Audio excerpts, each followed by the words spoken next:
Hello students, कैमरे में बंद अपाहिज कविता हम पूरी कर चुके हैं, इसलिए आज हम शुरू कर रहे हैं नेक्स्ट जो पोएम है सहरस स्वीकारा। गजानन माधव मुक्तिबोध इसके कवि हैं।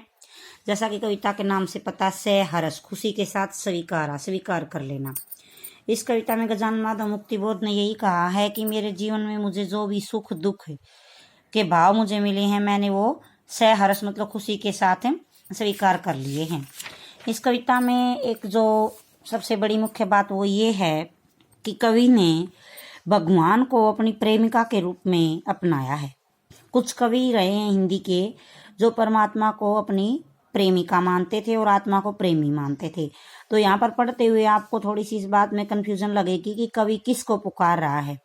मुख्य रूप से तो कवि परमात्मा को पुकार रहा है, लेकिन कहीं कहीं वो प्रेमिका की तरह बात करेगा, क्योंकि वहां पर उसने अपनी आत्मा को प्रेमी और परमात्मा को प्रेमिका मान लिया है। इसलिए वो हर वक्त जो है उसका इशारे की बात करता हमें यहाँ दिखाई दे रहा है। कविता में मुख्य भाव ये है कि भगवान हमारे लिए जो करते हैं वो सही होता है, और हमारे जीवन में जो सुख दुख आता है उसे हमें खुशी के साथ स्वीकार कर लेना चाहिए, उसी के साथ आगे बढ़ना चाहिए। तो कवि क्या कह रहे हैं कि जिंदगी में जो कुछ है सहर स्वीकारा, मेरे जीवन में जो भी है मैंने खुशी खुशी स्वीकार कर लिया है। क्यों? इसलिए कि जो कुछ भी है वो तुम्हें प्यारा, कि जो तुमने मुझे दिया है वो तुम्हें भी प्यारा है, परमात्मा को भी अच्छा लगा, इसलिए मुझे मिला।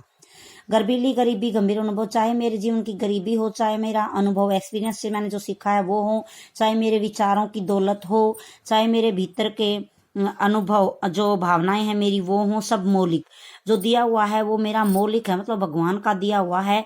इसलिए जो कुछ भी जागृत है एप्लीकल है, जो भी यहाँ मुझे दिखाई दे रहा है सब कुछ परमात्मा का ही दिया हुआ है। एप्लीकल का मतलब निरंतर, निरंतर जो चल रहा है वो संवेदन तुम्हारा है कि हे भगवान तुम्हारा ही दिया हुआ है।